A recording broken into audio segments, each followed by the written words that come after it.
우리 시편 51편은 다양한 각도에서 이 본문을 묵상할 수 있습니다. 전쟁에 자기 장수들만 내보내고 옥상을 거닐다가 우리아의 아내 밧세바를 보고 죄를 범하게 되죠. 그 죄로 인해서 이 다윗이 하나님 앞에 자기의 그 지은 죄를 낱낱이 고백하는 그러한 내용이 이 시의 내용입니다. 그런데 그렇게 죄를 고백하면서 하나님께 간구하는 내용이 내 안에 깨끗한 마음을 창조해 주옵소서, 그리고 견고한 심령으로 새롭게 해 주옵소서라고 하는 그러한 간구를 하고요. 그리고 동시에 이 간구에 제일 마음에 이번 주 이렇게 설교를 준비하면서 마음에 와닿았던 것은 구원의 기쁨을 다시 회복하게 하옵소서라고 하는 그러한 내용이었습니다. 우리가 세상을 살면서 가장 가슴이 뜨겁고 감격했던 사건들이 뭔가 이렇게 살펴보니까 죽을 줄 알았던 사람들이 다시 살아 돌아왔을 때, 사고를 당해서 많은 사람들이 다 죽었는데 그 가운데에서 구사일생으로 살아나왔을 때, 지진의 폐허 속에서 어린아이가 숨을 쉬고 있는 모습을 발견하고 구출했을 때, 그럴 때 사람들은 기뻐하고 환호합니다. 소리를 지르기도 하고 때로는 너무 기뻐서 눈물을 흘리며 통곡하기도 하죠. 이런 걸 보면 구원이라고 하는 것은 기쁨이라고 하는 것하고 뗄래야 뗄 수 없는 관계다, 이렇게 말할 수 있을 것 같아요. 구원이라고 하는 것은 기쁨이란 단어하고 같다, 이렇게 말을 할 수 있어요. 근데 본문에 보니까 주의 구원의 기쁨을 내게 회복시켜 주옵소서라고 다윗이 기도합니다. 여기서 다윗이 말하는 구원이라고 하는 것은 어떤 전쟁 가운데서 나를 건져주세요, 또는 질병 속에서 나를 구해주세요라고 하는 그런 구원의 내용하고는 조금 다른 차원의 구원을 이야기하고 있습니다. 하나님 앞에서 용서받고 그리고 내 영혼이 영생을 누리는 것, 그것을 지금 이 다윗은 구원이라고 이야기하고 그 구원의 기쁨을 나에게 회복시켜 주옵소서라고 이야기를 하는 겁니다. 회복이라고 하는 단어는 예전에 있었다는 얘기예요. 안다는 겁니다. 다윗은 구원의 기쁨을 알고 있었고 그 기쁨을 즐기면서 살고 있었던 사람입니다. 그런데 심각한 죄를 지음으로 말미암아 그 구원의 기쁨과 감격을 누리지 못하게 되었다는 것이죠. 하나님이 우리를 구원해 주셨을 때 우리의 삶에는 이런 구원의 기쁨이 있게 마련입니다. 그래서 예수님이 이 땅에 오셨을 때 목자들이 그 천사들의 소식을 전하면서 너희에게 전할 큰 기쁨의 좋은 소식을 전한다라고 이야기를 하죠.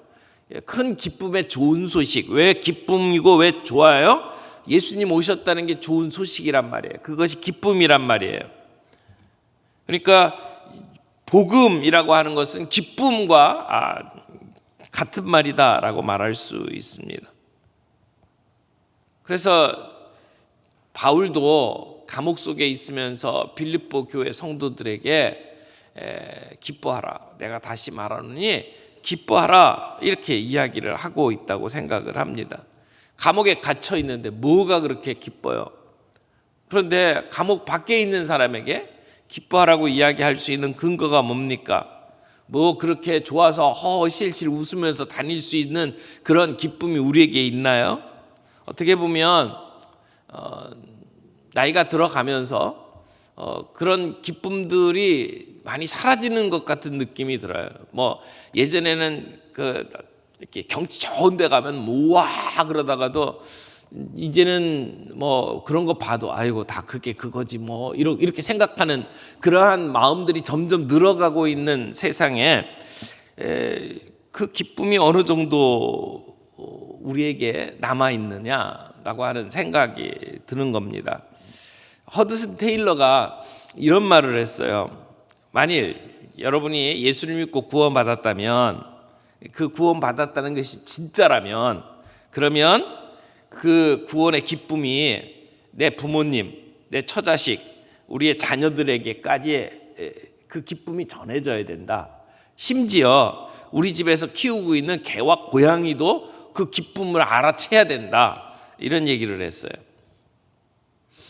여러분은 이 말에 어떤 생각이 드세요? 정말 수긍이 되세요? 내가 예수 믿고 구원받아서 살아가는 우리 구원의 기쁨이 우리 가족들에게, 심지어 내가 키우는 개와 고양이에게 이게 전달이 되고 있나요?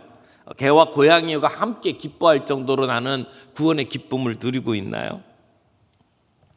그런데 우리가 예수 믿고 구원받은 자로 살아가는 그 기쁨이 사실 우리의 능력이거든요. 그게 능력이거든요. 그래서 어려운 고통을 이길 수 있는 힘이 어디서 나오느냐? 구원의 기쁨에서 나오는 거거든요. 우리의 가난을 극복하게 만드는 능력이 어디서 나옵니까? 구원의 기쁨이에요. 우리가 세상을 살면서 실패할 수 있어요. 실패를 극복할 수 있는 힘이 어디서 나오느냐? 구원의 기쁨에서 나온단 말이에요.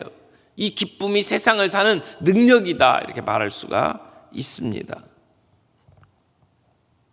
오늘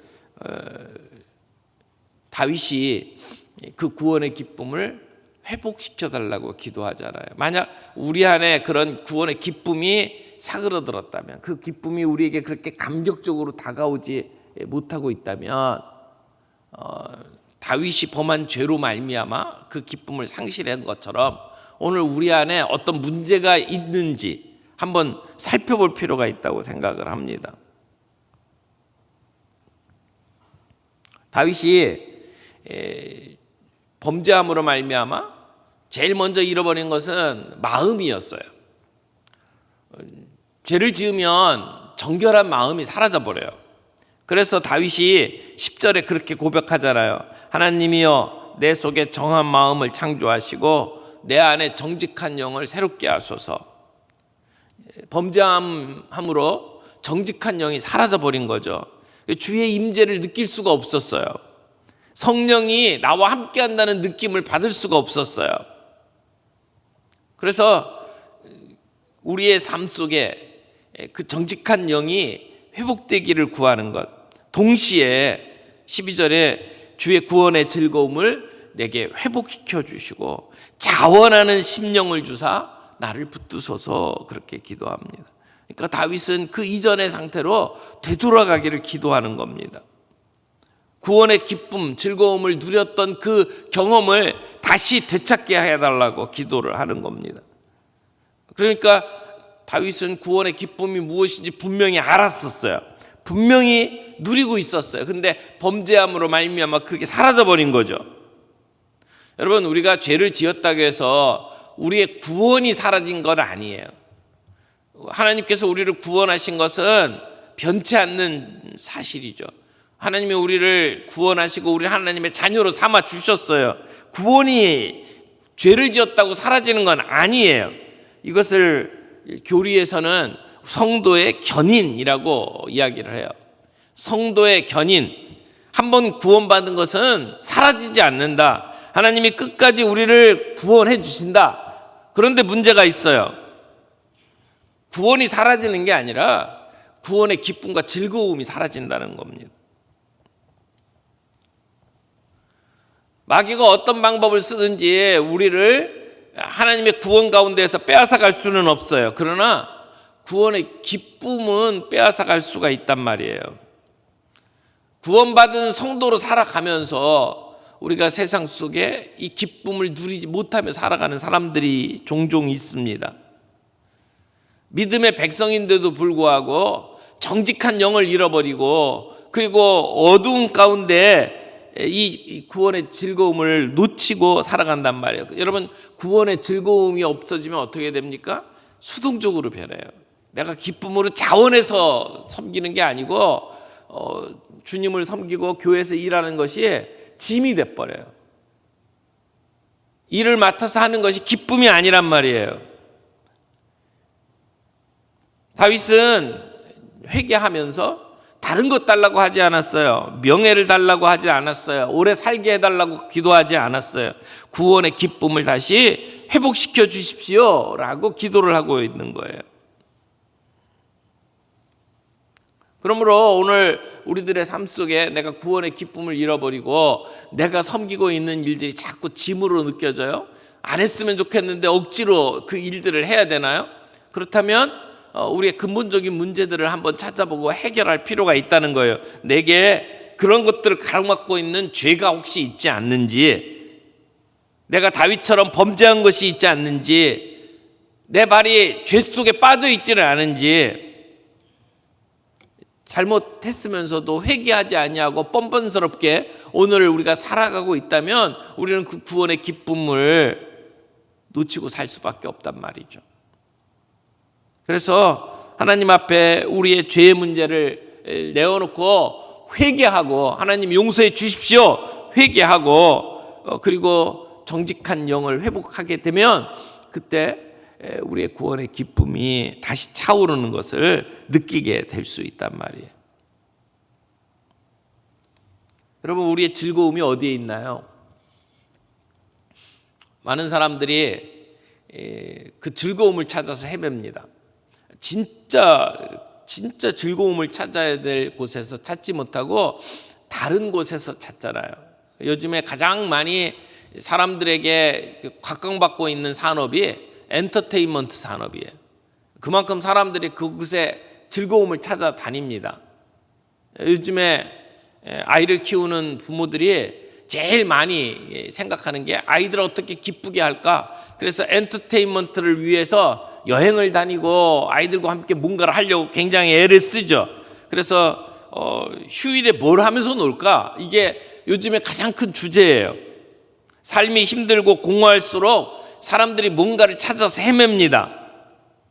즐거움으로 우리의 비어있는 공허함을 채우려고 합니다.